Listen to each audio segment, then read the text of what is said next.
Olá, galerinha da mediação, sejam bem-vindos para mais uma aula de Sociologia. Eu sou a professora Daniele Maia e estou aqui com o nosso intérprete Sâmio, tá certo? Galera, hoje a gente está dando uma quebrada na rotina aí, né? Porque a gente vai fazer um aulão aí sobre o Enem. Então, algumas questões de 2020, 19, né, a gente fez esse recorte aí, para que vocês possam aí visualizar alguns conteúdos de sociologia, né? Então, hoje a aula ela vai ser só sobre questões, tá certo?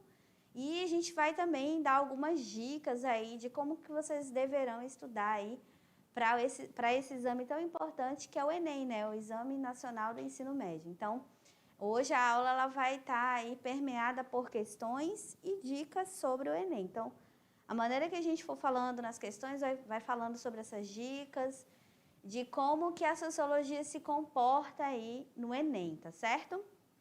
Antes de começar, eu queria lembrar para vocês que o trabalho da extraclasse, eu vi alguns professores comentando lá no grupo, no chat Zap, que o trabalho da extraclasse é um mapa mental, né?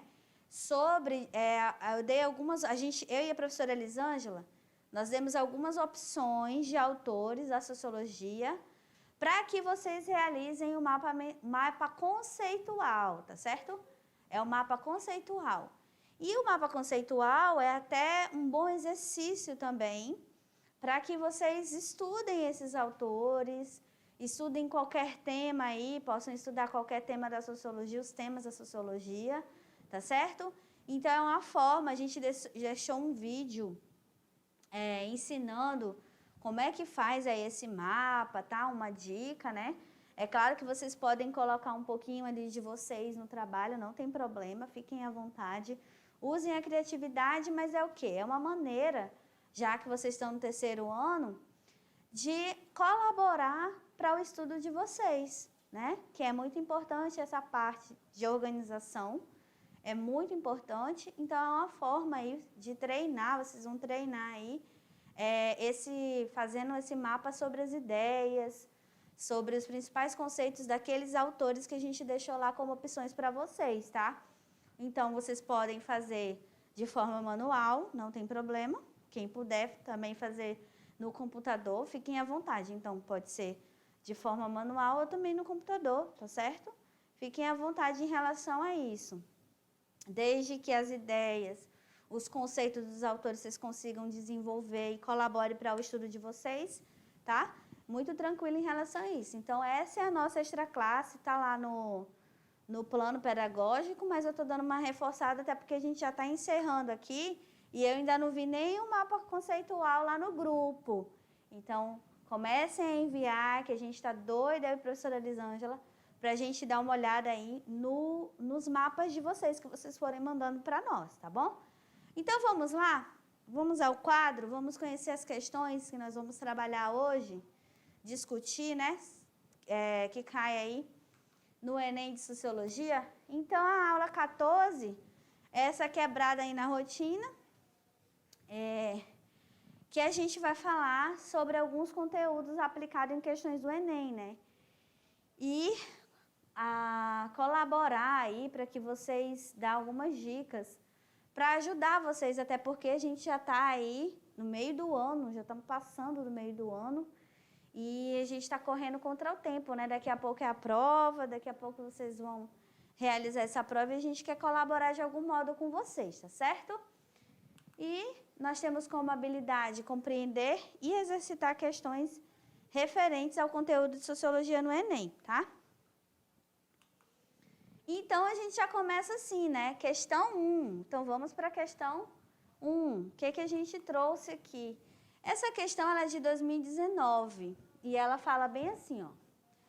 A hospitalidade pura consiste em acolher aquele que chega antes de lhe impor condições. antes de saber indagar o que quer que seja, ainda que seja um nome ou um documento de identidade. Mas ela também supõe que se dirige a ele, de maneira singular, chamando-o, portanto, e reconhecendo-lhe um nome próprio.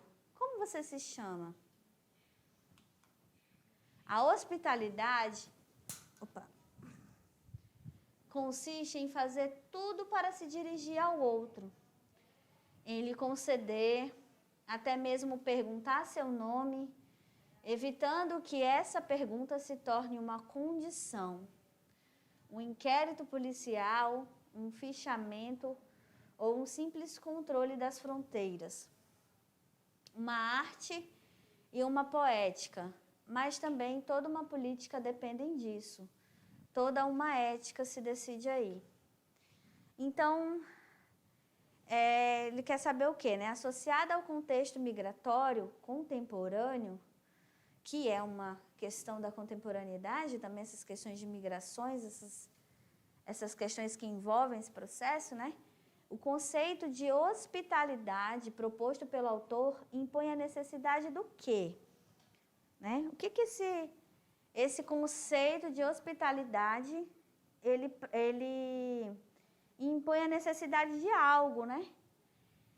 E aqui ele está falando, né? A hospitalidade pura consiste em acolher aquele que chega antes de lhe impor condições.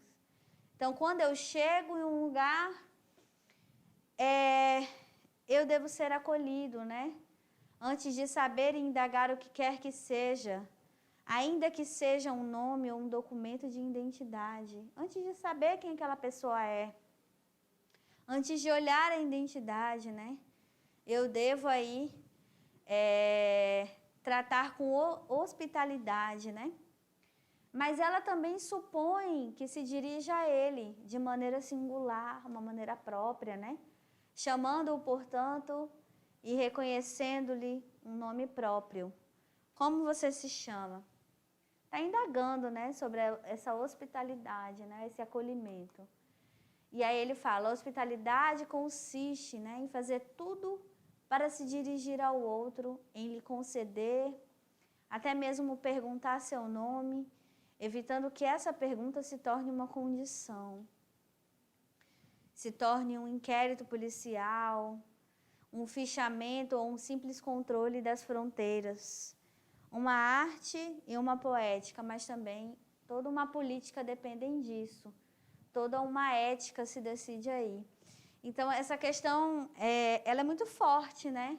Porque a gente, por exemplo, tem países que fecham mesmo as fronteiras, né?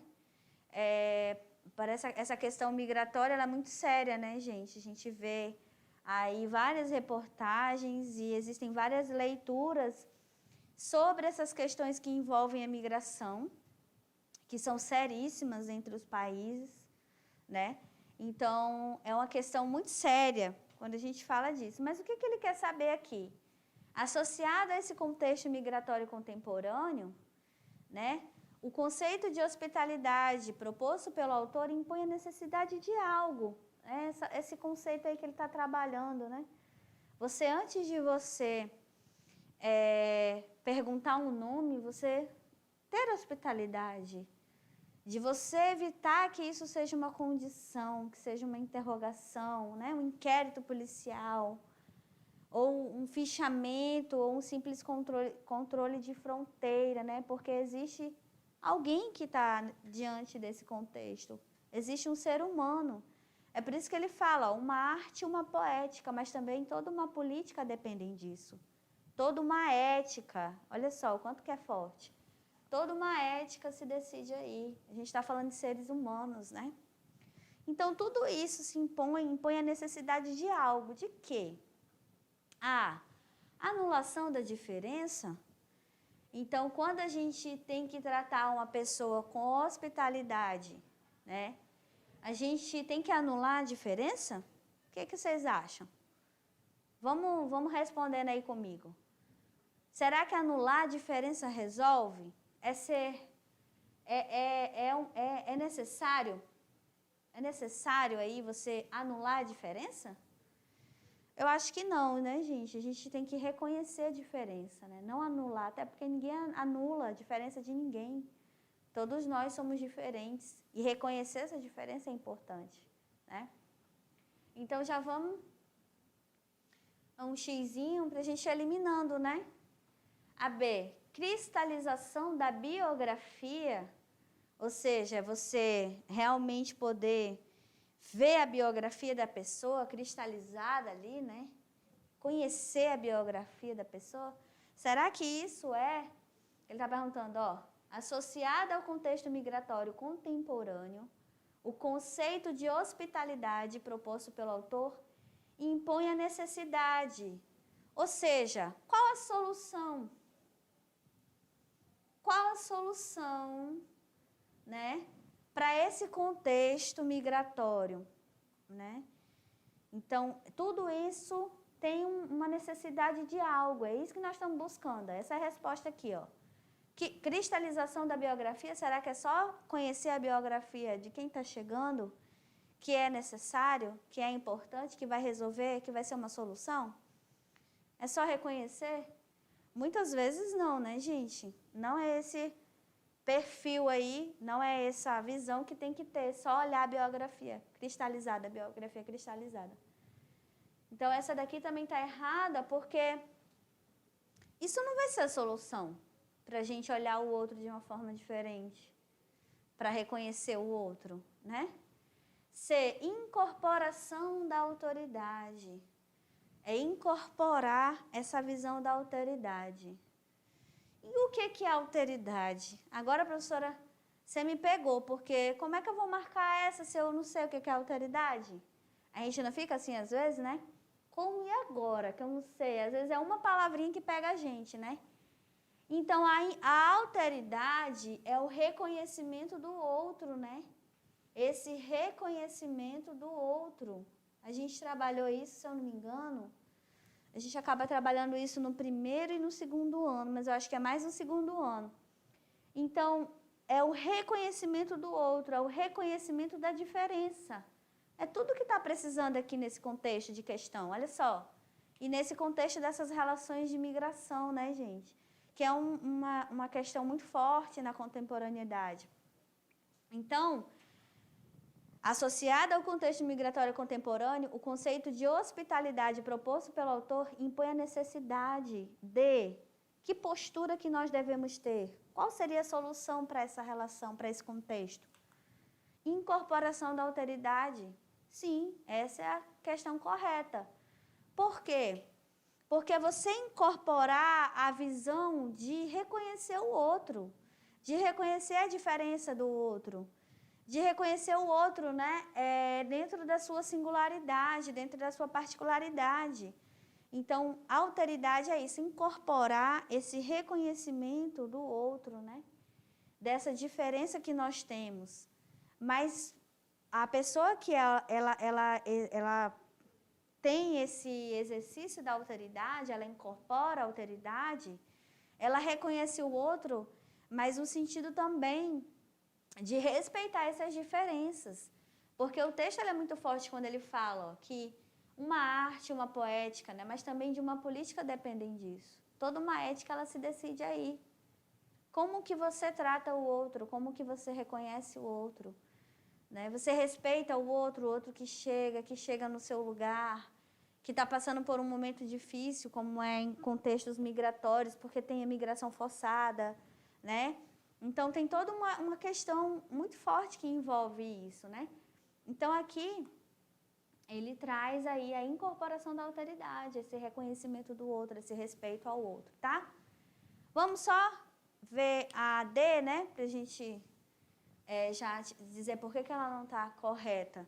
Supressão da comunicação. Suprimir a comunicação está errado, né? Porque a gente precisa ter muita comunicação em meio a essas questões, né, que envolvem isso.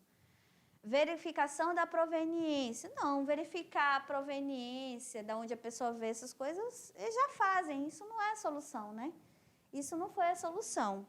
A solução aqui, essa é a resposta correta, Nós temos que ter a necessidade dessa incorporação da alteridade, né? Do reconhecimento e o respeito ao outro dentro das suas diferenças, até porque ninguém quer sair do seu país, né? As pessoas saem por necessidade, as pessoas saem por pura necessidade política, ideológica, questão econômica, né? Tem países em guerra, tem países que não têm oportunidade para as pessoas se desenvolverem, tanto intelectualmente quanto economicamente. Então, como se relacionar com esse outro que está chegando no meu lugar? Que ele está aqui porque ele precisa, porque é uma necessidade, enquanto ser humano, né? É incorporar aí essa alteridade, esse respeito ao outro, né? Aqui em Rondônia, a gente recebeu uma época os haitianos, né? Não sei se vocês lembram, tem vários haitianos aqui, a universidade até produziu muitos estudos sobre eles, né? E agora, recente, acho que 2, 3 anos, se eu não me engano, posso estar errada, mas teve os venezuelanos, né? Tem muito venezuelano aqui também, né? Então, são pessoas que saíram dos seus países em contextos dificílimos, né? Políticos e sociais, né? Muito difíceis. Ninguém quer sair, ficar longe da família, né? As pessoas fazem por pura necessidade, tá certo? Vamos lá? Vamos agora para a questão de número 2. Então, tá. Então, olha só, né? Uma palavrinha, se vocês não soubessem que era alteridade, já dava para errar, né? Então, essas questões de sociologia, primeiro vocês têm que ter uma criticidade muito grande, né? Essa tentativa de estar um pouco longe do senso comum é importante, tá, gente? Primeiro passo. Segundo passo é observar todo um contexto da questão. Então, interpretar é essencial, né? Saber interpretar. E interpretação é treino, tá? A gente treina bastante, a gente chega num nível de interpretação muito bom. Então, tentar ler e interpretar essas questões, né? O que tem ali por trás, todos os seus contextos históricos, enfim. Isso colabora para a gente, tá? Com a gente. Questão número 2.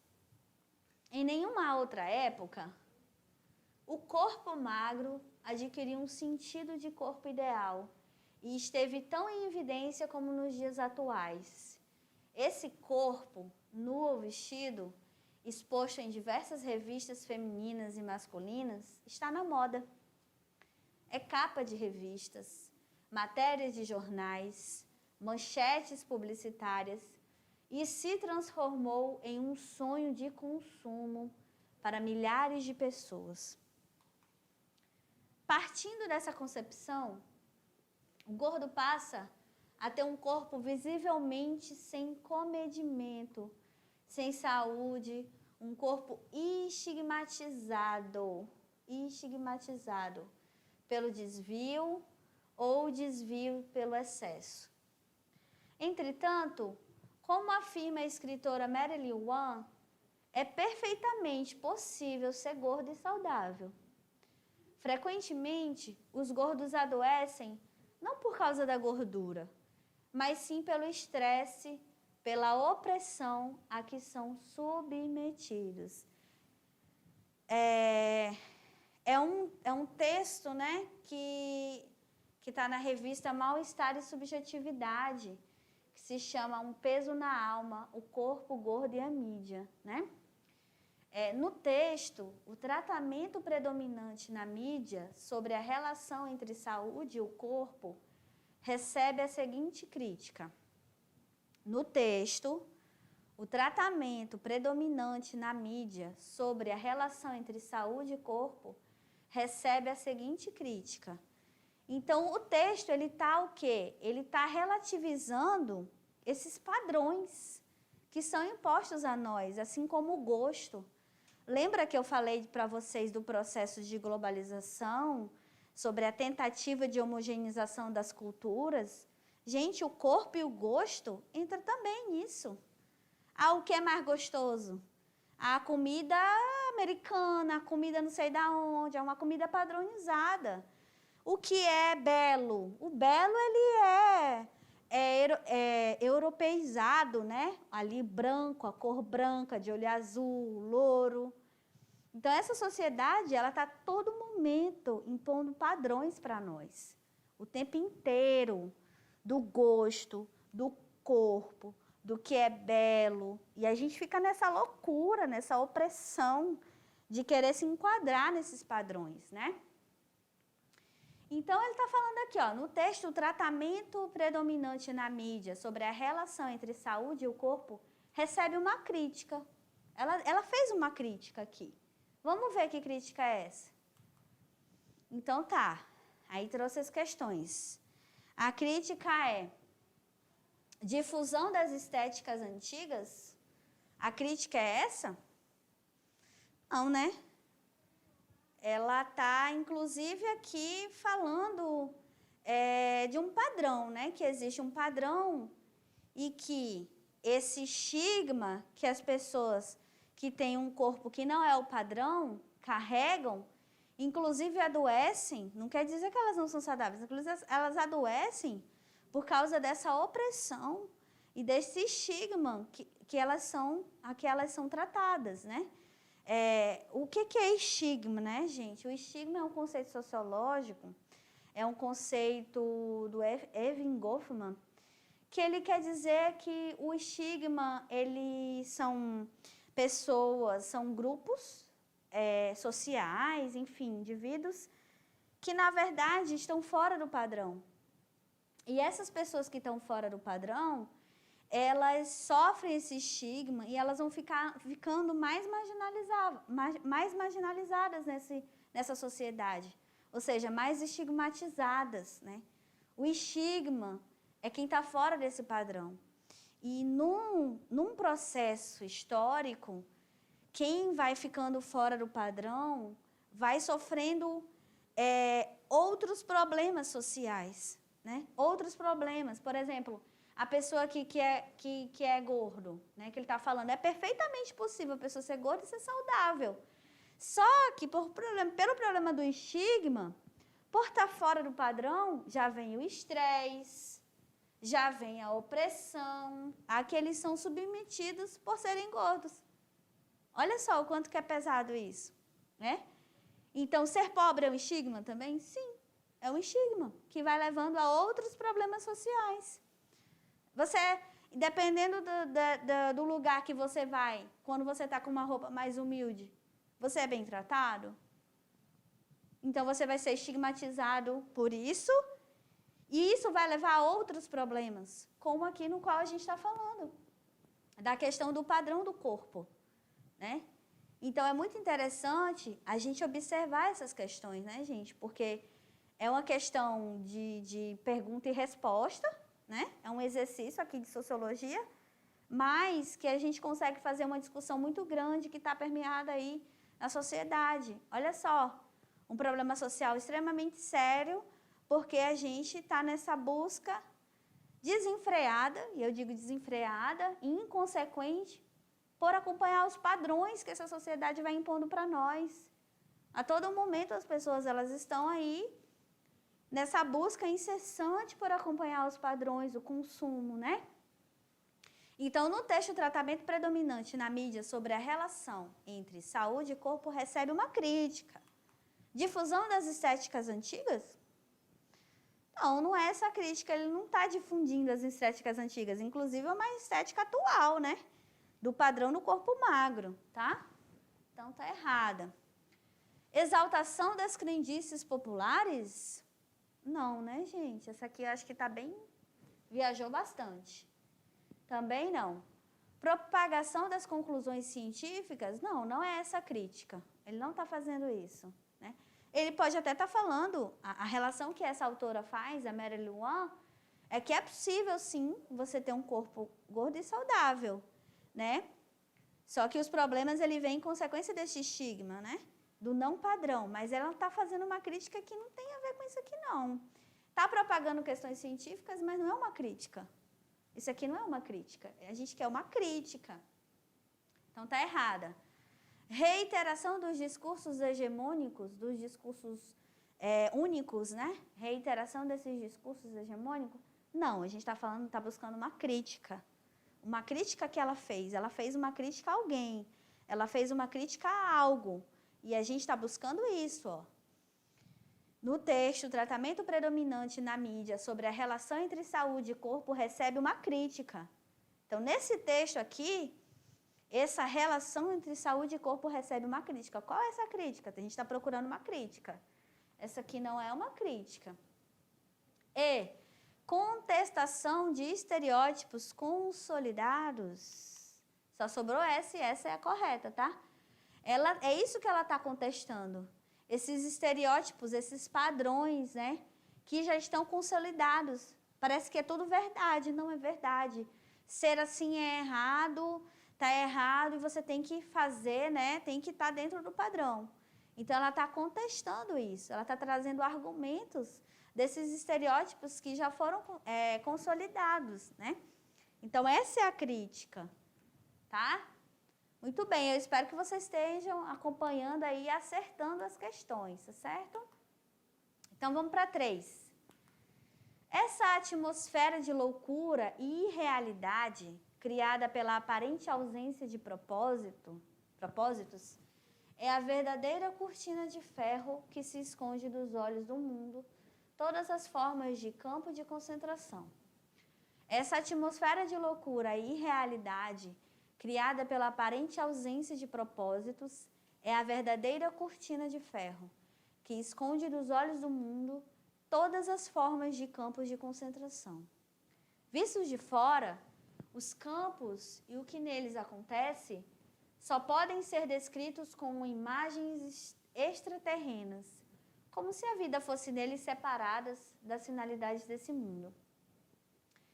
Mais que o arame farpado, é a irrealidade dos detentos que ele confina, que provoca uma crueldade tão incrível que termina levando à aceitação do extermínio como uma solução perfeitamente normal.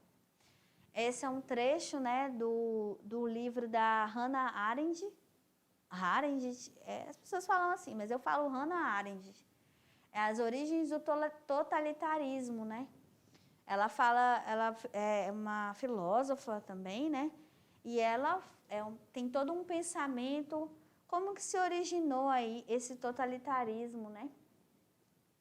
E esse é um trecho. Então, a partir da análise da autora, no encontro das temporalidades históricas, evidencia-se uma crítica à naturalização do quê, né? Do ou da. Então, vamos saber que crítica é essa que ela está falando aqui, né?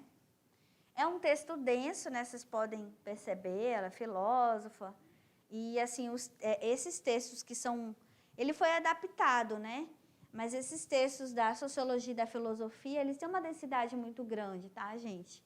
Então, é por isso que é interessante fazer exercício, fazer as questões. Ler algo sobre a Hannah, ler algo sobre o Marx, sobre o Durkheim, ler algo sobre esses autores, mas vão para as questões.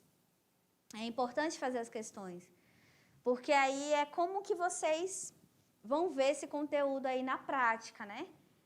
Então, vamos...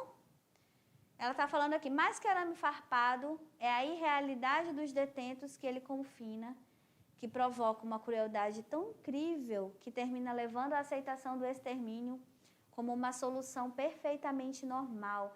Essa naturalização, né, que ela está falando, desse extermínio. Tem algo sendo naturalizado aqui, né? E é isso que ela está falando.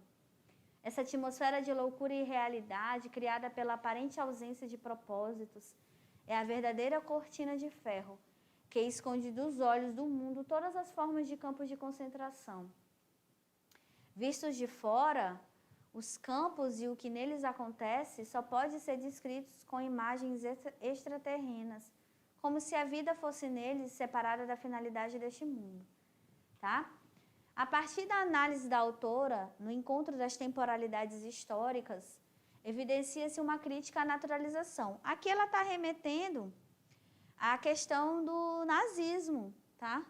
Ela está falando sobre esse momento histórico, né? Sobre essa questão do nazismo aqui, que ocorreu na Segunda Guerra Mundial. Então, tem toda uma analogia aqui, ó, uma crítica que ela faz ao nazismo, né? Então, esse é o momento histórico, né? Quando ela fala aqui, né, mais do que o arame farpado, é a irrealidade dos detentos que ele confina, que provoca essa crueldade tão incrível, que termina a aceitação do extermínio como se fosse algo normal, perfeitamente normal, tá? E o que evidencia-se uma crítica à naturalização de algo? De quê? De quê? Qual é a crítica? Ideário nacional que legitima as desigualdades sociais? Não, né, gente? Não é desse ideário nacional, né? Aqui, ela não está falando disso. Ela está falando desse arame farpado, né? Algo que separa. Ela fala, é algo que está separando alguém ali dentro desse contexto, né? Então, aqui não está ligado a esse ideário nacional, apesar de que essa questão ao nacionalismo ser uma característica do nazismo. Mas ela não é essa crítica, não. Potencialmente, não, tá? B, é uma alienação ideológica que justifica as ações individuais? Não, né, gente? Por mais que esse contexto leve a uma alienação, a crítica não é essa. Ela está falando aqui de uma separação. Alguém está sendo separado dentro dessa... Ela está falando aqui, ó, mais do que o arame farpado, né? A irrealidade dos detentos que ele confina. Alguém está sendo preso aqui, né? Alguém está sendo separado dentro desse contexto. Alienação ideológica também não é essa crítica, né? Não é essa crítica que ela está fazendo especificamente. C, cosmologia religiosa que sustenta as tradições hierárquicas. Essa aqui está fora até de contexto, né? D, segregação humana que fundamenta os projetos biopolíticos. Essa aqui eu fiquei nervosa, né? Bom, essa aqui tem tudo para dar certo, né? Por quê? Porque é o que ela está falando. Essa cortina de ferro que esconde dos olhos do mundo todas as formas de concentração. Vistos de fora, olha os campos aqui, os campos e o que neles acontece. Só podem ser descritos com imagens extraterrenas, como se a vida fosse nela separada da finalidade do mundo. Mais do que arame farpado, a irrealidade dos detentos, que ele confina, que provoca essa crueldade tão incrível e que termina levando à aceitação do extermínio como uma solução perfeitamente normal. A partir dessa análise da autora, no encontro das temporalidades históricas, evidencia uma crítica do quê? Dessa segregação humana, ou seja, dessa diferenciação, dessa separação, que é o que ocorreu nesse contexto histórico ali do nazismo. E que o quê? Que fundamenta os projetos biopolíticos, né? Essa questão do poder, desses projetos biopolíticos de separação humana, de segregação humana. Isso é tão cruel, né, gente? Parece que até que isso nem existe, né? E pelo contrário, isso é muito atual, essa visão da segregação humana. Isso idealizada nesses projetos, porque o nazismo foi um projeto, né? Um projeto de segregação das pessoas, de querer unificar todo mundo, de só ter a raça, só ter uma raça, inclusive, né? Então, vamos lá. É a D, né? Segregação humana. Questão 4.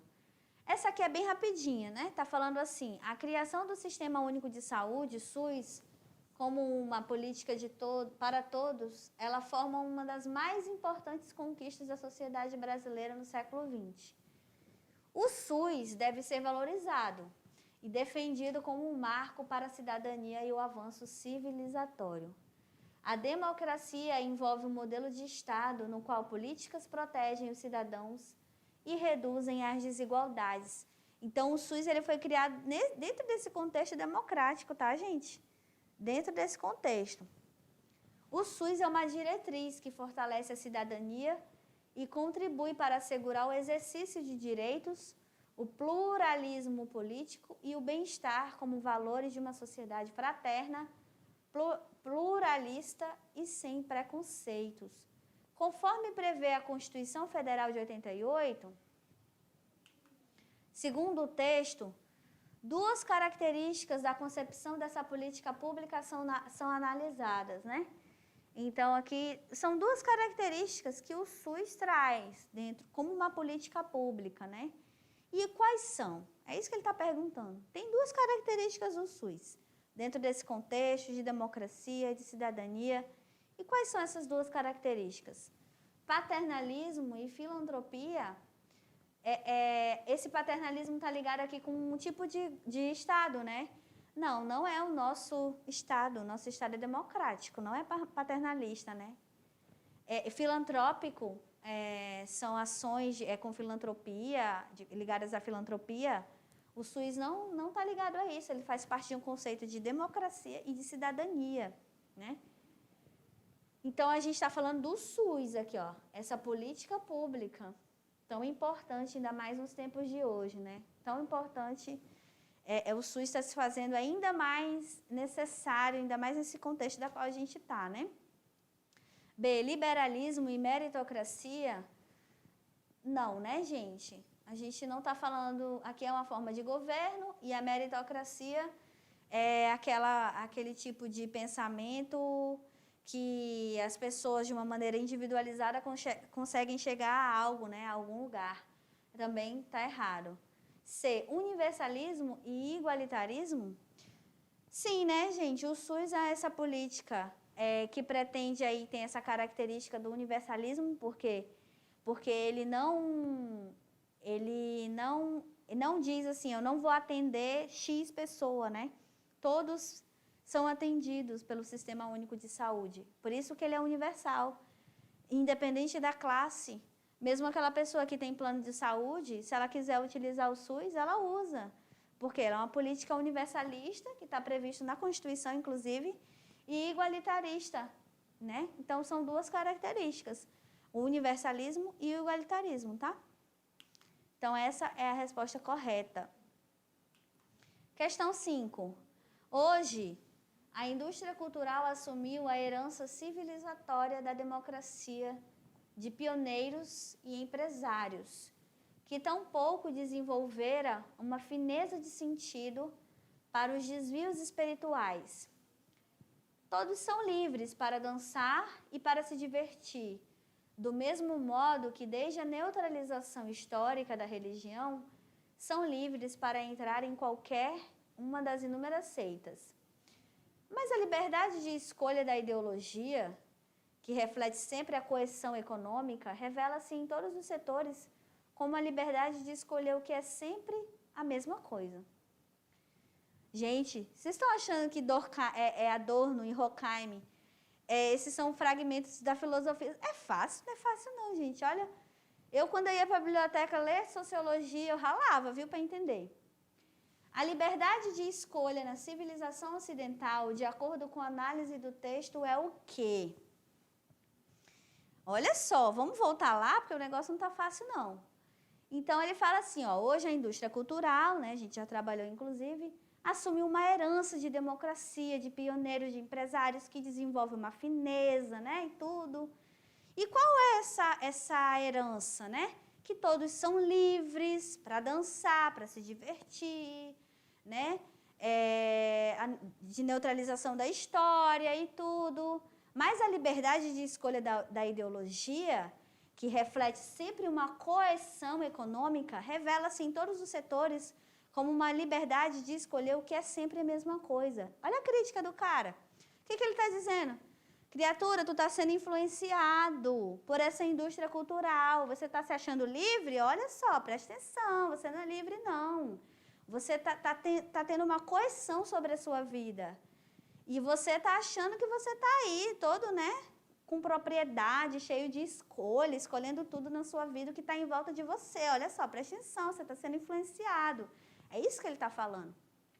E aí, ó, a liberdade de escolha na civilização ocidental, de acordo com a análise do texto, é o quê? Um legado? É um legado social? Não, né, gente? Essa liberdade de escolha é um legado social. Olha, ser livre é até importante socialmente, muito, né? Mas não é isso que ele está falando, não, de acordo com a liberdade. Ele está fazendo uma crítica. Ele está sendo muito crítico, né? Uma crítica é um legado social? Não, isso não é uma crítica, não. Isso aqui é até um ponto positivo, né? B, é um patrimônio político? Nada a ver com esse contexto. É um produto da moralidade? Também não. É uma conquista da humanidade? Gente, a indústria cultural foi totalmente premeditada, né? Ou é uma ilusão dessa contemporaneidade, desse tempo da qual a gente está vivendo? É isso mesmo, é uma ilusão. Para ele, tudo é uma ilusão. Você está se achando o cara que está escolhendo tudo, não está escolhendo nada, né? Essa é a crítica. A sociologia ainda não ultrapassou a era das construções e das sínteses filosóficas. Em vez de assumir a tarefa de lançar luz sobre uma parcela restrita do campo social, ela prefere buscar as brilhantes generalidades em que todas as questões são levantadas sem que nenhuma seja expressamente tratada. Não é com exames sumários e por meio de intuições rápidas que se pode chegar a descobrir as leis de uma realidade tão complexa. Sobretudo, generalizações, às vezes, tão amplas e tão apressadas não são suscetíveis de nenhum tipo de prova. Está falando da sociologia aqui, né?